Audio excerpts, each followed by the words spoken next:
Okay, we will continue now. We will begin our questions for District 3. We have two of the three candidates here this evening. We have Mindy Sotelo and we have Rolan Resendiz. We are going to start with the opening statement, and we are going to ask Mindy Sotelo if you will go ahead and give 30 seconds for your opening statement. Thank you.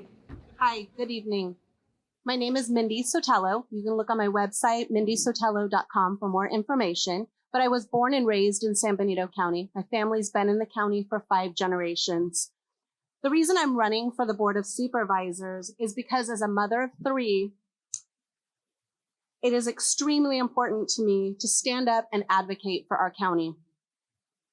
We need change, and I am going to reset the priorities to protect our rich heritage, work together, and find solutions so that future generations can enjoy this beautiful county. Thank you, candidate Sotelo. And Councilman Resendiz, if you could give us your 30-second opening statement. Good evening. Thank you, everyone, for coming. Thank you, BenitoLink, for hosting this forum. My name is Rolan Resendiz. I am a father. I am a local teacher for Hollister School District, and I'm a city councilman for the city of Hollister. I have seen the impacts that growth has had on our community firsthand and all of the roles that I have here in our community. I think that we have done a pretty good job at the city council to address those issues, and I would love the opportunity to address those at the county level as well. Thank you. Thank you. We'll now begin with our first question. Using a scale of 1 to 10, with 10 being the highest, how important is the homeless issue, and what is your plan to improve the situation? And we will begin with you, candidate Sotelo. For the past 15 years, I've worked for the San Benito County Farm Bureau and working frequently with the Board of Supervisors and county staff on many issues. My office is in downtown Hollister, and the homelessness issue is a real problem. I would rank it probably a 7. We have a lot of issues facing our community, but I believe that it is really hard for businesses in downtown Hollister. I believe there's a safety issue, and so I believe that we need to be looking at the mental health issue. We have a wonderful shelter, and that's fantastic. But without mental health resources and more funding there, I think we're limited on the help that we can provide to people. So I believe that it's a 7. It's definitely a priority of this community, and we need to do what we can to make downtown more friendly, make sure that people have a roof over their head, and take care of our citizens. Thank you. Thank you. Councilmember Resendiz, same question. Thank you for the question. Homelessness is a huge issue here locally and throughout the state of California. I would rate it as a 10, undoubtedly. Teachers are getting fired. People cannot afford to live here. As a city councilman now, I am working on your intergovernmental committee to form a joint powers association with the County of San Benito, the City of San Juan Bautista, and the City of Hollister, so that we can allocate more resources and that we can make this one of our highest priorities. We've got to come up with some unique ways to tackle the issues that not only our residents here are facing, but throughout the state. And I think it's going to take an approach of a regional effort, and that's just not happening now. We'd love to partner, again, with the county, both cities, and we'd like to make this one of our highest priorities. I think it's much needed, and a lot of our folks here are getting priced out of their homes.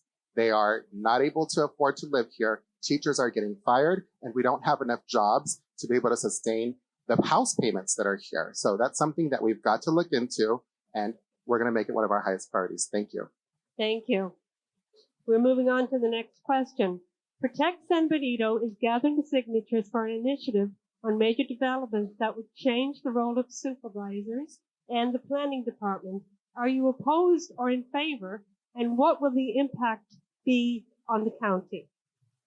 We are going to begin again with candidate Sotelo. Wow, I'm the lucky one this evening, aren't I? So I would say that with this initiative, I think it's a little bit frightening that it kind of some of the things that it takes away from the Board of Supervisors. You all elect your Board of Supervisors. We appoint a planning department. And this definitely changes that in a very, very aggressive way. I believe that this process is going to be really expensive. It's not going to be real efficient.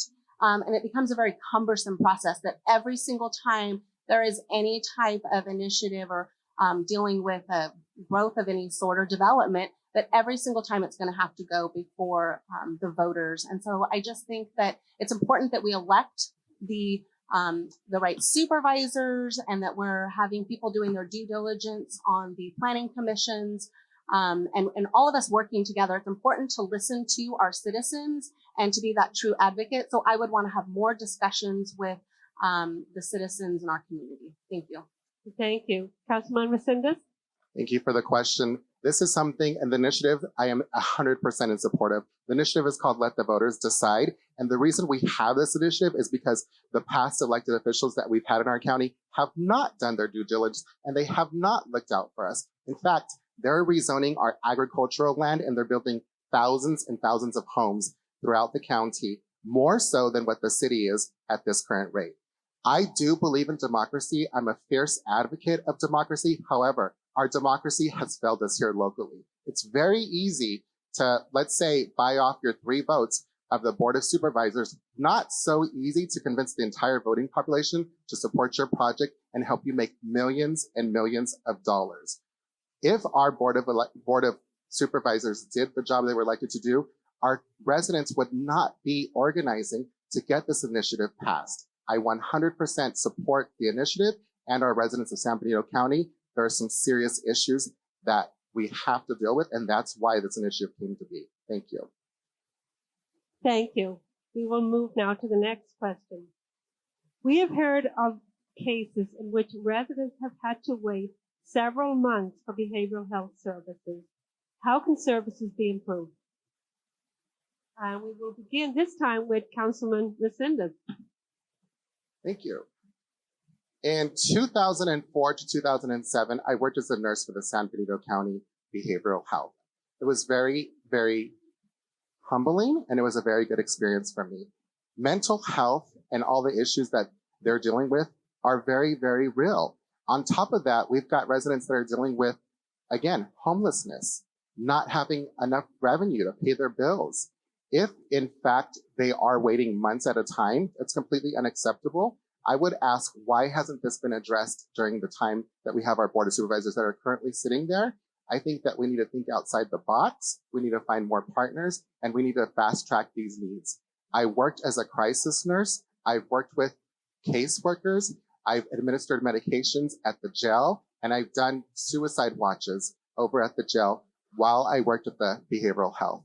I would love to continue to work with them. I know they're going to have a new administrator, and I'm looking forward to working with them as well. Thank you. Thank you. Candidate Sotelo?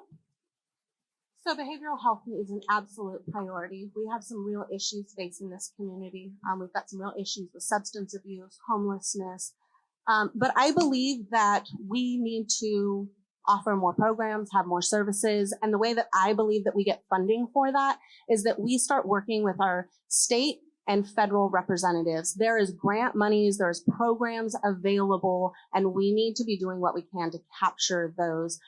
In my position currently, I write grants, and I see grants that come across my desk, and we are not taking full advantage of all of the grant monies that are available out there. So I think there's a ton of programs we could bring for our youth, for our seniors, for people struggling with substance abuse and homelessness, the many, many issues. And that is a real priority to make sure that we're getting people and we're really capturing and touching their lives.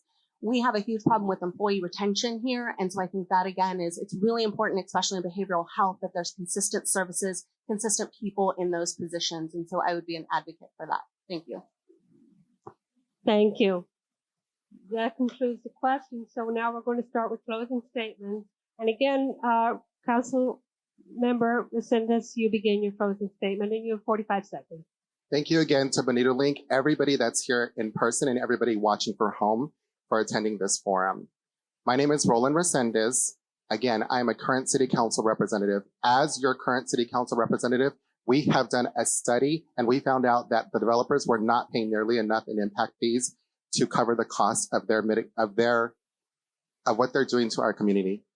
We've increased those impact fees. Another thing that we've done since I've been on the City Council is we are updating our general plan. For those of you that don't know, it's like the Bible of how we grow and how we develop, so that it can be more reflective of your interests and your needs.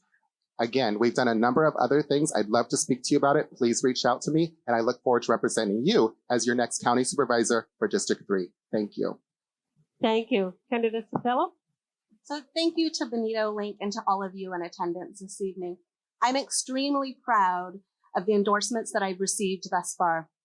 I have been endorsed by Hollister Firefighters Association, the San Benito County Deputy Sheriff's Association, the Hollister Police Officers Association, the San Benito County Farm Bureau, the South Bay Labor Council, the San Benito Santa Clara Building Trades, Construction Trades, as well as 9 previous supervisors, Assemblyman Robert Rivas, and many others. This is a diverse group, and I'm proud of that. I hope that this demonstrates the way that I will be able to bring people together of diverse and working together for the betterment of our entire community. I will always lead with honesty, integrity, and leadership that you can trust. Please vote Mindy Sotelo on June 7th. Thank you. Thank you.